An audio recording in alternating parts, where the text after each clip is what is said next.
എല്ലാ പ്രിയപ്പെട്ട സുഹൃത്തുക്കൾക്കും നമസ്കാരം. 2025 മുതൽ ഒരു മാസ കാലയളവിലേക്ക് 30 ദിവസം മുടങ്ങാതെ ശിവപൂജ, ജലധാര, ഉദ്ദിഷ്ടകാര്യ സിദ്ധി പൂജ എന്നിവ ഉണ്ടായിരിക്കും.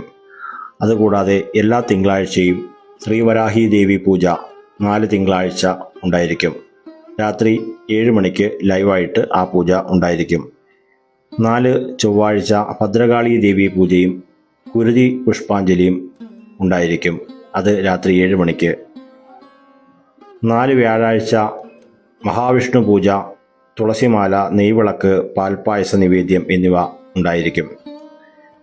4 വെള്ളിയാഴ്ച ശ്രീസൂക്തം ഗണപതി ഹോമം ഉണ്ടായിരിക്കും. താമരമൊട്ട്, വെണ്ണ പുരട്ടി കടബാധ്യതകൾ വിട്ടൊഴിഞ്ഞു മാറുന്നതിനും ഉദ്ദിഷ്ടകാര്യസിദ്ധിക്കും കടബാധ്യത, ധനതടസ്സം എന്നിങ്ങനെയുള്ള എല്ലാവിധത്തിലുള്ള ഐശ്വര്യത്തിനും വേണ്ടി ചെയ്യുന്ന പൂജയാണ്. അതുകൂടാതെ 4 ശനിയാഴ്ച ഹനുമാൻ സ്വാമി പൂജ ഉണ്ടായിരിക്കും. വെറ്റിലമാല സമർപ്പണം, കുങ്കുമ അർച്ചന, വെണ്ണ നിവേദ്യം എന്നിവ ഉണ്ടായിരിക്കും. പെട്ടെന്നുള്ള കാര്യസാധ്യത്തിനും ശനിദോഷം മാറുന്നതിനും ആയുരാരോഗ്യ സൗഖ്യത്തിനും വേണ്ടിയാണ്. 4 ശനിയാഴ്ച നീലാഞ്ജനം വിളക്ക്, അതുപോലെ എള്ളുപായസ നിവേദ്യം. കണ്ടകശനി ദോഷം, അഷ്ടമശനി, ഏഴരശനി, ജന്മശനി ദോഷങ്ങൾ മാറുന്നതിന് വേണ്ടിയുള്ളതാണ്. നന്ദി, നമസ്കാരം.